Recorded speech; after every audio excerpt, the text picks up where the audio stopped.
all of our honorees. In addition to the supervisor, we have Megan Solly Wells, the former mayor of Culver City, who's actually joining us as I'm saying her name. Los Angeles Commissioner Tafari Bain, who is probably most famous to Streets blog readers for his work with Ciclavia. Climate Resolve, the clean air and climate advocacy group that we are honoring for their efforts in fighting some certain freeways. Then our Vanguards Awards to James Pocross Esquire and Josh Cohen Esquire, two excellent attorneys, both of whom advertise on Streets blog, but if you go to their events, you'll discover that they do quite a bit more than that for the community. You don't get an award just for advertising with us, at least not yet. But that being said, we do have a list of sponsors that I would like to just read off very quickly. These are groups that have sponsored this series of 3 Zoom/YouTube events. The David Bonet Foundation, the first ever funder of Streets blog Los Angeles. Climate Resolve, the Foothill Gold Line Construction Authority, Pocross and De Los Reyes LLP, the Los Angeles Bureau of Street Services, Streets LA, and Santa Monica Spoke.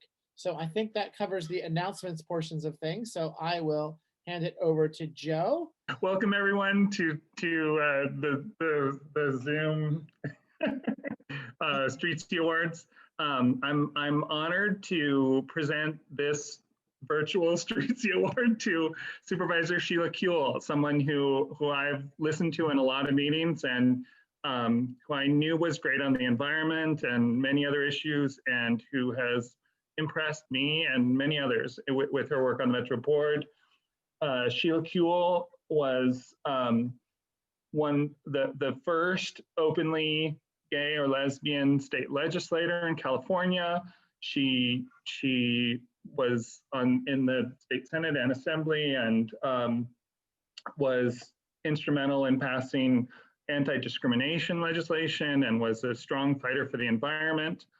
Since 2014, she's served on the County Board of Supervisors, which means she serves on Metro, which is a beat that Streets blog covers a lot. And I have to say, she's been impressive on Metro. I think she's had a great record of supporting women, whether they be CEOs or writers or construction workers, and we'll be hearing a little more about that. Transit to parks, electrification, bus rapid transit projects, and even congestion pricing, which Metro is studying right now. So we are going to show a video that we talked a little bit about as people were gathering. That's I think really fun and really informative, and where the supervisor I think gave attracted people to the expo line and let them know lots of possibilities and a few things to do and not to do. So Damien's gonna show that video, sharing his screen, and then we'll launch into questions.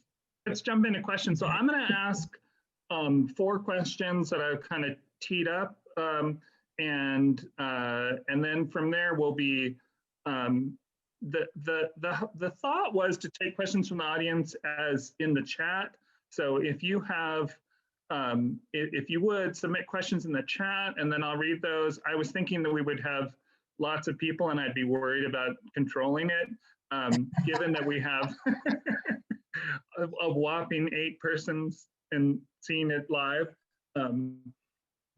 We may just take live questions if that works. So first question. They're all my friends, Bill, so I'm fine with that. Okay, so Supervisor Kuehl, you've had a long history in the state legislature and the County Board of Supervisors, and I'd like to just start with tell us about one accomplishment that you're especially proud of. Well, when I was, as was indicated, when I was first elected, I was the first openly gay or lesbian person ever to be in the state legislature, and that's 120 people at a time over, a century. So it was fairly historic. But even more historic was the fact that sexual orientation was not included in any anti-discrimination laws, none. And so we were aware over years before I was elected that one of the most vulnerable populations in the LGBTQ community were our kids at school. They were getting truly hurt, injured, beaten up. It's not just taunting, although there was a lot of that as well, but also not just their fellow students, their teachers. Other people's parents wouldn't let them come over, to play. So the first bill that I brought that would help students and young people in the community was simply to add the phrase sexual orientation in the anti-discrimination codes for education. And it failed. Hmm. The year that I brought it, 2 years later, I brought it back, failed again. This was not just Republicans and Democrats. Democrats were voting against it as well. This was the early 90s, early 90s.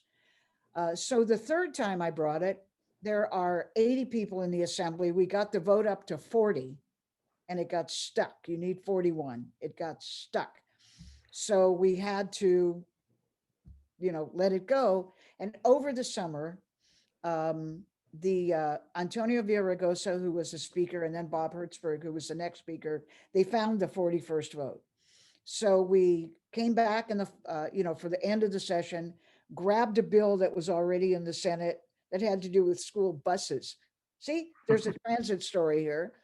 And dumped the language in it. And instead of saying sexual orientation, which this guy said he would not vote for, we simply said, and all the categories that are already included in a different Civil Rights Act, where we had snuck it in about 4 weeks before. So it didn't have to say, so he could say, I didn't vote for sexual orientation. I just voted for, civil rights. And we got it, but it took me 5 years. And I have to say, it was the beginning of anti-discrimination, all the other ones that eventually led to marriage equality. So I'm extremely proud of that first attempt and the success that we had with it. Thank you for blazing that path. It's awesome. So on the Metro board, one of the issues that you've been the most outspoken about is the status of women, as I briefly alluded to, but you've championed women as contractors, the so-called meeby weeby, whatever the people who get the contracts for Metro, women riders. But something I heard this week is, Metro, what is a $6 billion a year agency, has a lot of people working there, and 30% of them are women. So we still have a ways to go. We still have service that doesn't meet the needs of women, as was in a recent report. What do you think it'll take to keep Metro stepping up to the plate? And are there any promising initiatives that you can tell us that you're looking forward to? Well, to take the questions in order, what I think it will take, one of the things that I found interesting, and I still kind of find it interesting, is that women's equality issues kind of had been on the back burner the past 15 or 20 years. And appropriately, other equality issues and equity issues have come more forward. And there's been a lot of advocacy, and I've been very supportive, especially these days in terms of racial equity and all of the discussion that we're having about it. But the issue of what women specifically need, no matter what race, no matter what sexual orientation, was not very high on people's minds. So simply bringing it up every time and saying, this is important to everybody across all of our communities was a really important thing to do. I don't think that people think of women in any kind of a sort of a unified approach. And yet, when we did the study of what women need when they travel, for instance, and use our transit, it was really interesting because it led to some really good changes that we just adopted in the Next Gen study, because we found that women especially, but not only women, were not making long trips, just home, work, work, home. They were taking a lot of short trips, childcare, school, market, laundry, dry cleaners, work. pick up the kids, pick up things at the dry cleaner's home kind of thing. And it was a different way of traveling. The other thing we found was it was not easy to get a stroller on board and off board, and you had to take a little extra time for it. Just these issues, I think, were really important. So we're looking at women in leadership. We're looking at women in our workforce. And one of the reasons I think we have such a low percentage is that so much of our workforce have been what have traditionally been male-dominated trades. We do a lot of structural, a lot of construction, and that's appropriate. That's what we should be doing. But even our drivers are not having the kind of equity or equality they should. We have an organization within Metro, Women Build Metro, and it's a consortium with other community organizations and working groups. The Women and Girls Governing Council has been very, very basic to bringing these issues forward. And as I said, understanding the ways that women travel. What it really takes a bench. It really takes a pipeline, especially for construction work and administration of construction work, which isn't always the same as you've got to wield the hammers or you've got to, do the building. But I think until we change our mindset about the capability of women, it will always be very difficult. So what we're saying is we're giving a little extra credit to our contractors if they can show us that they're subcontracting with women-owned companies, for instance, not just women-owned, but small business, et cetera. And I think this is why Prop 16 is so important in the election this year, because if we can do away with what Prop 209 did, then we can actually take into account the traditional discrimination that's gone on for years and help equalize it by just taking away the barriers. Everybody talks about affirmative action like it's some extra special thing, but it's not. It's just removing barriers so that if I can do the job, I get hired to do the job. And none of your thoughts about what women and men do will weigh on that scale. So I think Metro is doing a lot. Obviously, I'd like us to do a lot more. Thank you. So I was impressed that there was a discussion in the middle of last year when the board was considering the congestion pricing study, something that they now call traffic reduction study. Anyway, so and a lot of your colleagues were what I would call saying pity the poor driver, whatever. It's like the low-income drivers are we need to keep them in mind, certainly as part of equity. But it was you really came back, I think, in an awesome way, saying that that you talked about growing up in LA. You talked about families not needing to own that extra car. You brought in the environment and low-income riders, making transit robust. And I think all those, I don't think congestion pricing's easy in any way, but I thought you really brought a nuanced support to it for all the right reasons, in my opinion. So what's your maybe, I mean, sorry, I think I just made your pitch for congestion pricing. So I stole your words a little bit, probably less articulately. And then, but what's your sense for congestion pricing? What do you think's good about it? How do you think it can work in Los Angeles? How do you see this study hopefully progressing to pilots and permanent programs and facilities for Metro? Well, I think it's very difficult because it takes as its premise that if you drive, you should pay more or pay something. And most people think, well, I already pay for the roads, with my gas tax, et cetera. But I'd like to go back, 80 years when I was born, almost 80. And we moved to LA when I was 2. And LA in the 40s was a very different city. And it wasn't that people weren't driving, because LA has always been, a place of cars. It's very spread out. but we had a very robust public transit system.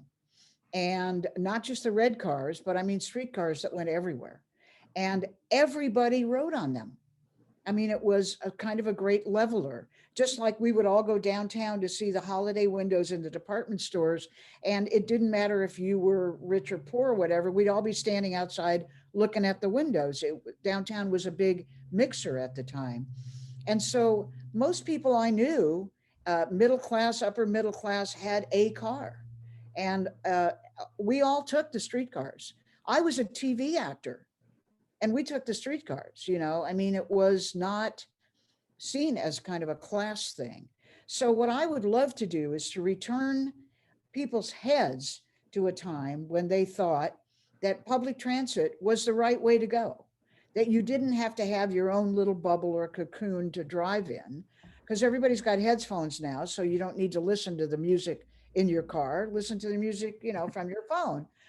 And the kind of community that you could get, used to be able to get in public transit was very important as well. So congestion pricing, though, would mean that in order to have reduced fares, or as our goal really is at the moment, free use of all public transit in Los Angeles County, we have to pay for it some other way. And the way to discourage driving, perhaps only in certain parts of the city that are really congested, is to have a way of tracking when you're driving into that part of the city, whether it's side roads or big roads or freeways. That takes a lot of technology. And that, I think, is one of the issues is, okay, supposing we do this, how do we do it? And I have supported it because you can't say global warming is a myth anymore. We look at all the fires. There have been over 8,000 fires in California this year alone, counting all the individual fires that joined together, you know, for the big complex fires. Sustainability, just in terms of how we will keep the planet going, it's very important. And public health, because you can see the pollution growing again now that more people are getting back into their cars. So I support it, but I support it in a way that I want it to be such a pleasure for people, you know, to ride the train. I will get to an age, unfortunately, where I will not be allowed to drive anymore. Now, I will probably violate that because I love my 1964 Porsche convertible that has 564,000 miles on it. And, you know, it's one of those, yeah, try to take it away from me, but I won't be able to drive it everywhere, nor should I want to. You know, once the Purple Line is finished, for instance, I'm really looking forward to getting on the Expo Line, getting to the Purple Line, get off at every museum, you know, that it's going to pass on Wilshire, end up at UCLA for lunch with friends on the faculty. I mean, it's so exciting to be able to do it, and so much better than driving. Thank you. So let's look, we've got a kind of a two-part question, and this is actually the last question in the pre-prepared question. So we'll be going to audience questions after this one, but it's a sort of a two-part question about Measure J. So I'd like to first say, you've championed Measure J, the Reimagine LA County initiative. Can you let folks know what Measure J is and what you're looking forward to about it? And then I'll do a follow-up sort of with the sheriff end of that question. Okay. The county budget for LA County is about $38 billion. Approximately a quarter of that, and it would be more if Prop 15 passes, but about a quarter of it right now, say between 8 and 9 billion, is locally generated. That means our property taxes that the county collects, plus some special district taxes, et cetera.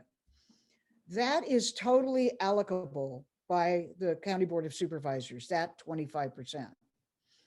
The other 75% comes from the state and the feds, and they tell us what they want us to do with it. And we kind of decide like which mental health contracts to undergo, et cetera. But the big part is how we allocate locally generated revenue. Measure J would say that in perpetuity, every year, 10% of that 25% would be allocated for two main areas.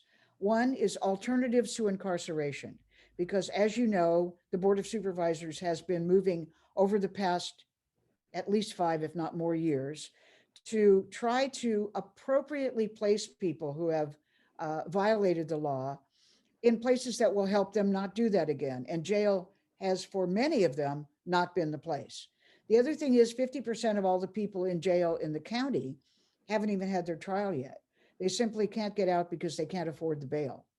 So we want to reduce incarceration, which means you must have other programs for people to be sentenced to. Sometimes it's job training, mental health, substance abuse treatment.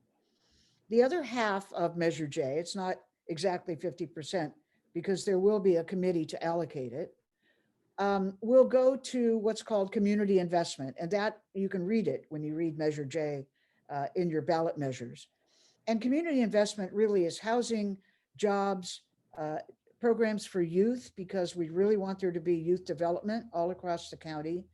And so just taking 10% of that 25% amount, which is about 2.5% of the whole budget every year, and say, this is going for these programs. That's what Measure J would do.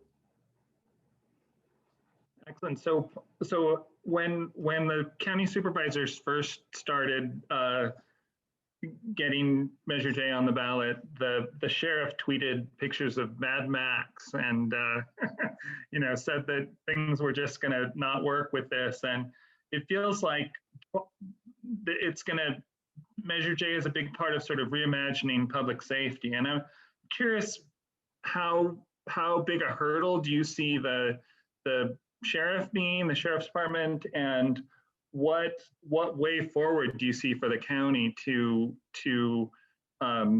shift this approach and how you deal with the sheriff? I'm not sure how you see it going with the sheriff as this shift takes place. Well, you've seen me smiling all through this show, but I'm not smiling now. And I'll tell you why. Sheriff Villanueva has been a disaster for this county. And every day he is more of a disaster for the county. I don't know what is wrong with him, but for instance, last week he said he was pulling all of his deputies out of the parks and putting them in the jails, even though the population of the jails has been reduced by 5,000 people during COVID.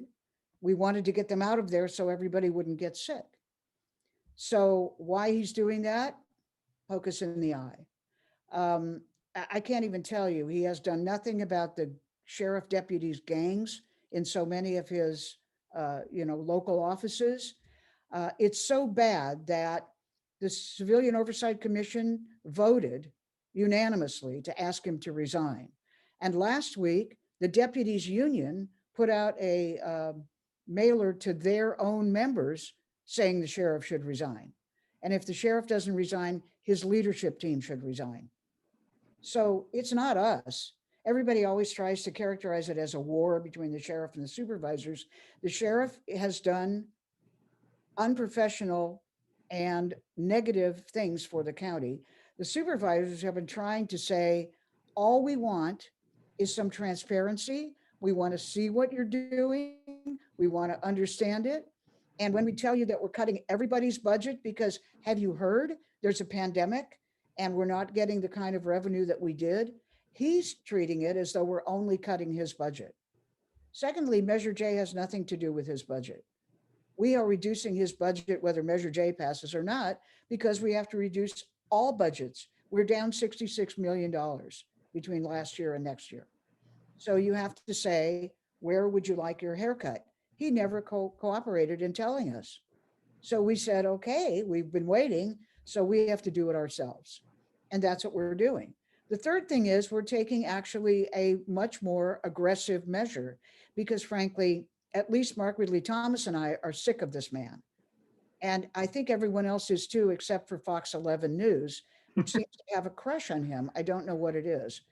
And I'm literal about that. Fawning on him even. So this is not Fox News, but Fox 11. one of our local channels, right? So we are bringing a motion on Tuesday to explore ways to impeach the sheriff and ways to replace the sheriff's work in unincorporated areas with perhaps a county police chief, and a way, thirdly, to explore what we have to do in changing the state constitution and the state statutes so that he's not elected, not he, but sheriffs are not elected anymore. Or there might be a hybrid where if a county says they want the sheriff to be elected. But you'll notice we have 88 cities in LA County. Many of them have police departments. Not one of them has an elected chief of police. Every city appoints its chief of police.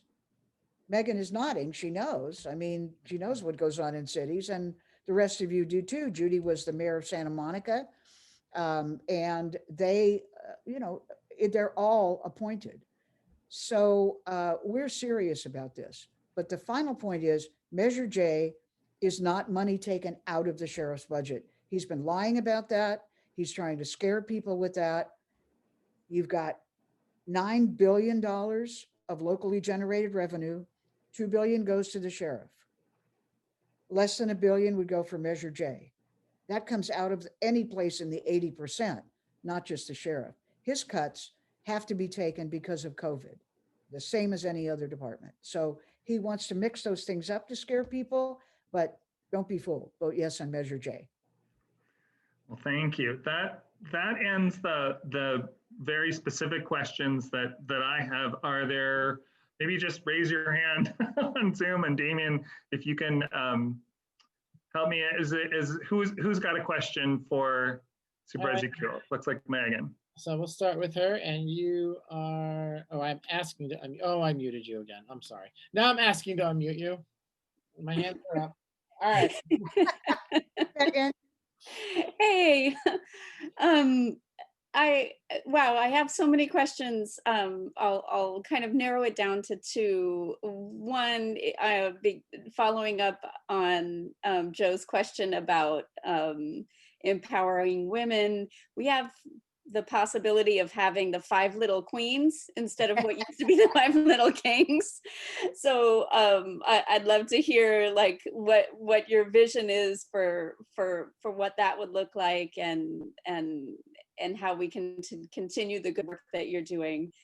The other one is as a city that has 10% of the largest urban oil field in the United States, the Inglewood oil field, we've been taking some pretty bold action in terms of fighting oil drilling so that we can all have a future. And I was so thrilled to see your just transition measure pass. And so I'd love to hear, anything you want to share about that, and kind of thinking about the future of trying to attain California's climate goals while still drilling for oil, and how we get beyond that.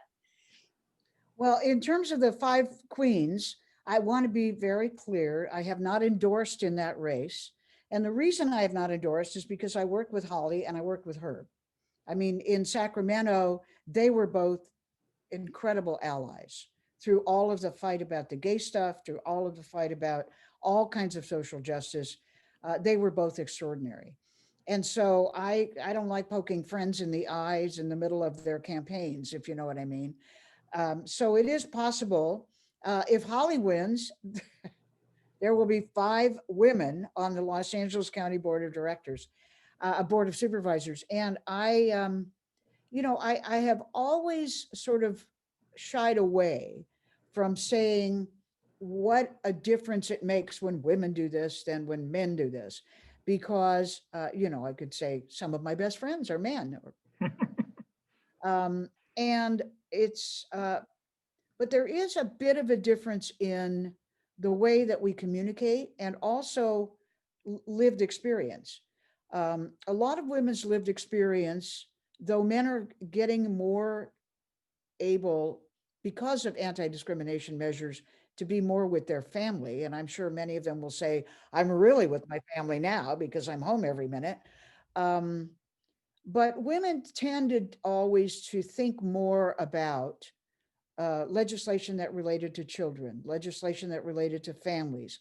As a matter of fact, we had to overcome that stigma so that we could chair the insurance committee or the commerce committee or the energy committee or things that had always been men's committees up until Willie Brown started appointing all women to head those committees. On the dais, I've noticed, because when I started, 2 Republican men were still there. And there's a lot more eye contact, or there was when we were still there, on the dais. And now some of it is eye rolling contact, which you don't see on the cameras, but just more, and not signaling so much as direct looks to people, encouraging them. They've got a big motion that they're bringing, and they're really caring about it and struggling. And so you would go, I mean, it happened more with women. And then with 4 women, I mean, Mark is an incredible colleague and one of the best feminists among us, actually. But it is quite extraordinary to have the 4 of us. It's been a very progressive board. Mark has been actually very pleased because he was a progressive, not in the majority for quite a while, when the board was more liberal, but not progressive. Women are not always progressives, but the women on this particular board, with the exception of Catherine, who's a Republican, and she's kind of a liberal Republican, although since we've been separate, she's been getting a little more conservative. I'm not sure what's going on. So if Holly's there, I mean, Holly is fierce and Holly is smart and Holly has run a great big budget. And Holly has, when she worked for Diane Watson, I met her, I don't know if she was even 20 when I met her. She has an extraordinary career and it will be fun to have 5 women on the board. If Herb wins, I'll welcome him as well. As I said, he was an incredible ally during the gay wars up in Sacramento. On the oil and gas stuff, I grew up in Baldwin Hills, and so very close to all of that oil field stuff nearby your city, of course. And I have always wondered why we couldn't just close it down. But the people who represent that area have been attentive to the industries that feel they need to stay open. People talk about jobs, etc. I think it's a real health danger, and I would always err on the side of closing it down. And I drive a gas car. I mean, an old Porsche is not going to be electric, right? But I understand one will need gasoline. I just don't think it's correct for the health of our people in Los Angeles County to have it happening so close to them. And so I would like us to transition away from it as early as possible, as much as possible. A lot of electrification that we need to do. It's got to be a lot easier to charge your car. It's got to be a lot easier to gather solar power at your house. And that's what I want to keep working toward. So I hope that answers your question, Megan. Thank you. Any other questions from attendees? I can jump into one of my maybes. So talk about, homelessness is the issue, probably the biggest issue on the minds of Angelenos in a lot of ways. What I think that the county is doing a lot, the city's doing a lot, and it feels like it's worse and worse in some ways. Maybe talk about how do you think we can turn this around? How do you think we can, what do you think the county can be doing, and how do we turn the corner on this? Well, I'm hoping everybody will vote for Prop 21. A lot of questions about Prop 21, which is about rent stabilization. But I was in the legislature when 2 men, one Democrat, one Republican, named Jim Costa and Phil Hawkins, brought a bill, Costa-Hawkins bill, and it passed barely by 1 vote. We were dead set against it. And what it did was it said, for instance, to Judy Abdo and the city of Santa Monica, you've got rent control. You can't have it anymore. You can't have it for any structures that are built after. And for some cities in the state, it was 1978. And for the rest, 1995. So imagine you've been building housing for 25 years, but no city can apply rent control to it. So what happens? What happens is you're paying, $1,000 a month if you're lucky, and your landlord says, I'm raising it to 1,500. Okay, 50% rent increase. There ought to be a law, right? No, there's no law. So what we found over the past 6 years is that the growth in homelessness is primarily attributable to the fact that people can't afford their housing anymore. And it was before COVID when so many people lost their jobs or so many businesses couldn't, have the revenue that they had, way before that. We've been housing 10 to 15,000 people every year and another 20,000 in shelters, but we can't keep up. We house 10,000 people, 15,000 fall into homelessness, new. And a lot of them, women with children, older people, vulnerable people, health-wise. It is a real problem. Metro has really stepped up, and I really give Phil Washington a lot of credit and his entire leadership team, not to mention the board that is in favor as well. But everybody said, oh, these homeless people, they're riding the bus, what'll we do? And so what they did was they decided that as an aspect of security, at the end of each line, they would have a bus and they would say, we'd like to take you to a shelter. And at the shelter, we'd like to find you more permanent placement. Will you come with us to a shelter? Because riding back and forth on the bus is not helping you. And so they have really brought real resources to it. And I think that really is what it takes.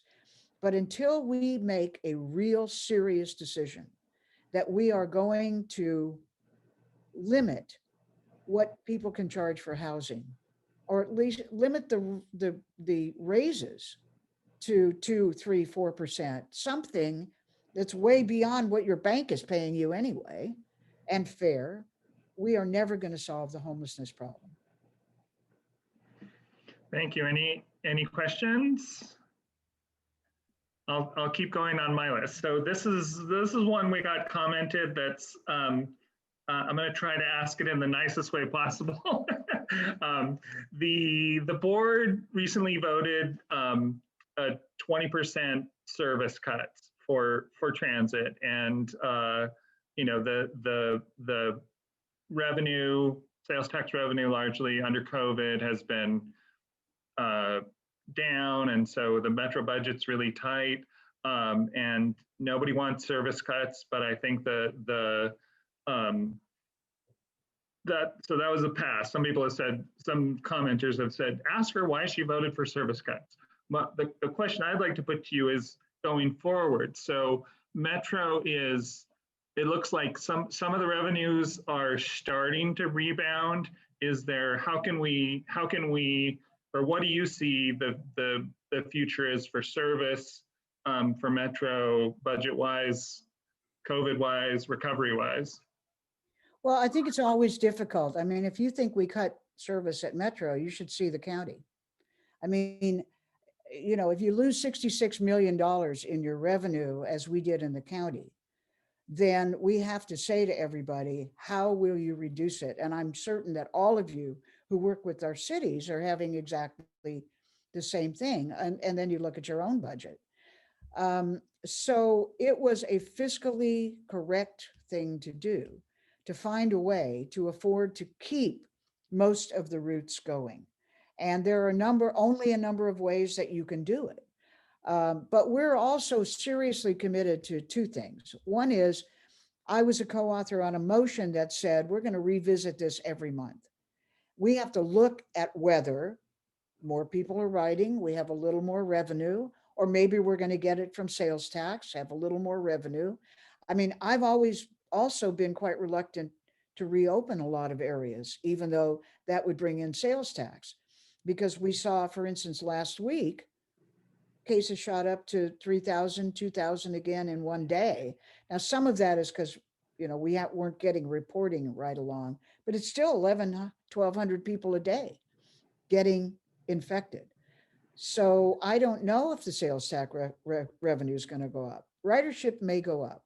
So we're going to look at it every month and restore service as we see we're seeing more demand and we're seeing more revenue.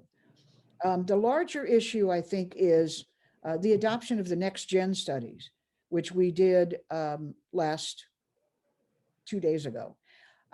And that is a redirection of a lot of the routes to mirror the ways that people actually are using and were before COVID using our transportation. I think that is going to be a much better thing. And I'm really sorry about the temporary diminution in service, but it is temporary.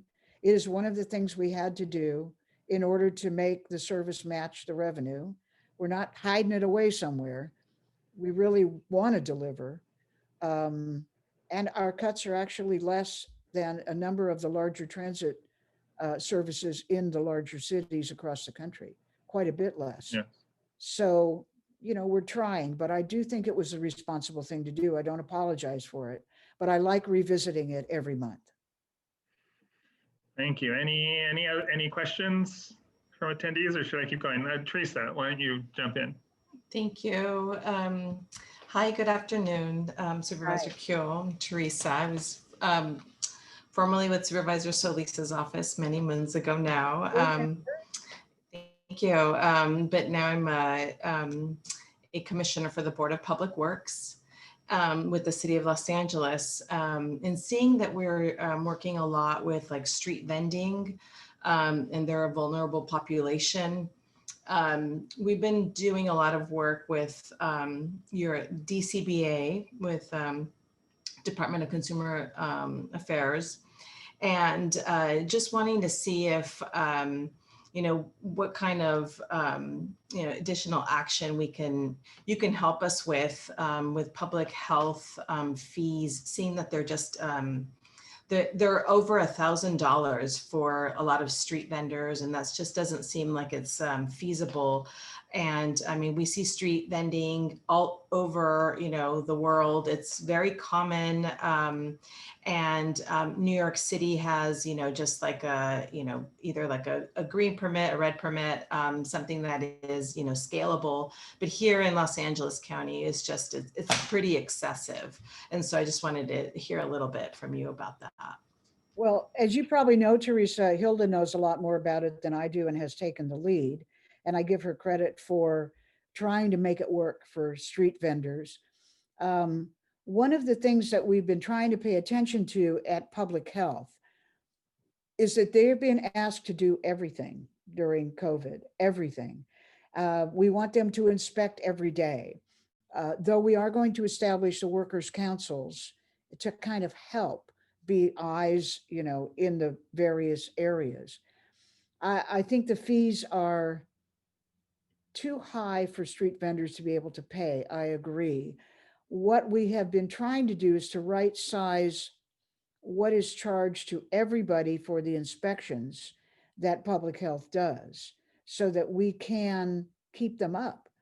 In this time, it is the most important thing. I love street vendors, but I don't want them to be selling things that haven't, met the requirements, and neither do you, and neither do they.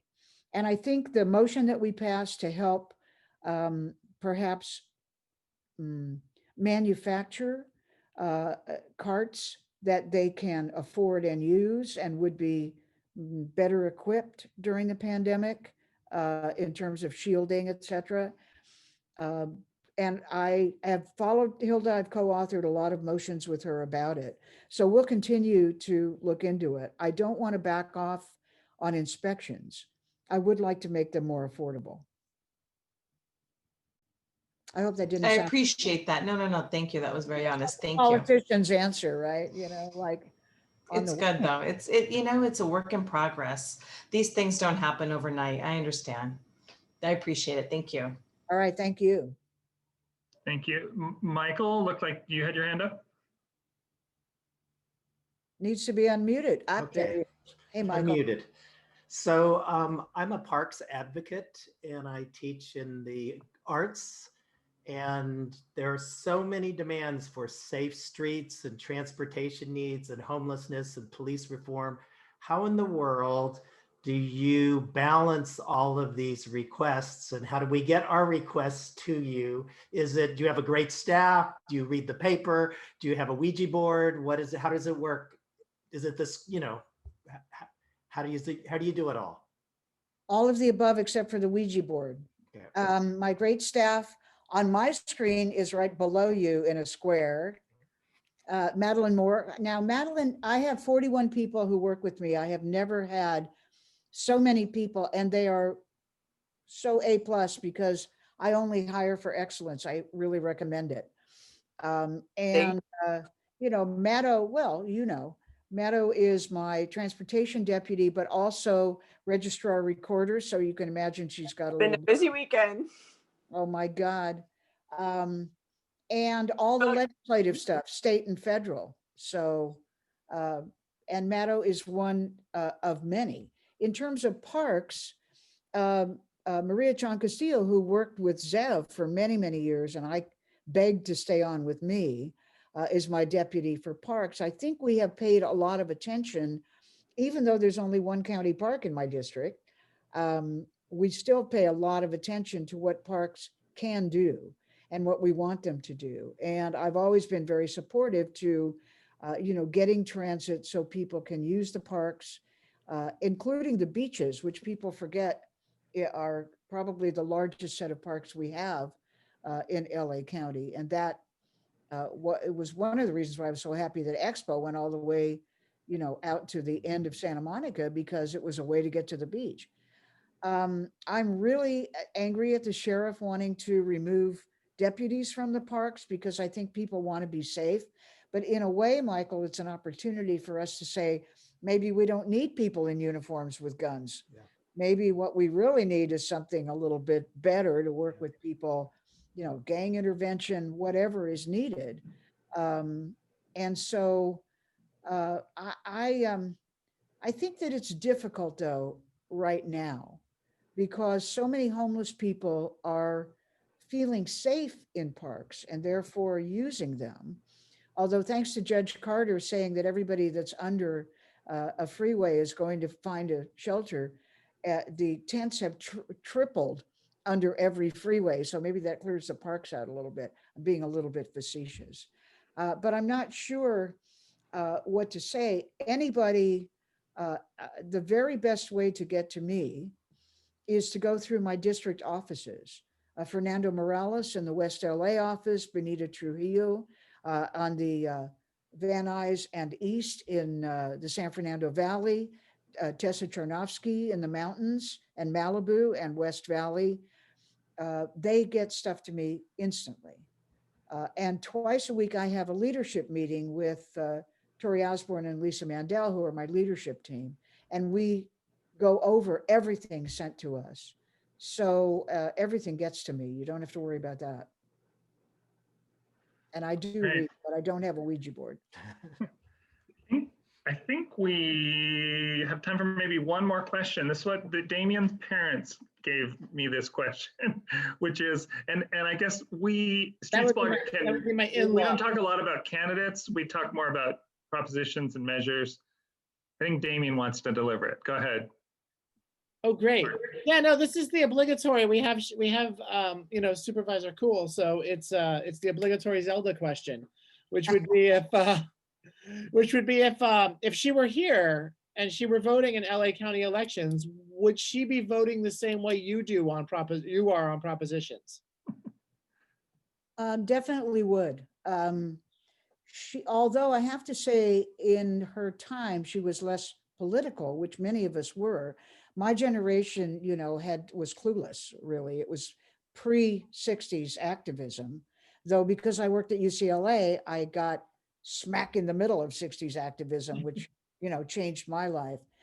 Zelda was most interested in, I guess, three things. One is facts. She was a sort of a science-oriented, kind of smart person. Well, she was the smartest person in the room, no matter where she went. So she would be a big fan of Dr. Fauci. And she would be a big fan of Barbara Ferrer, who is our Dr. Fauci.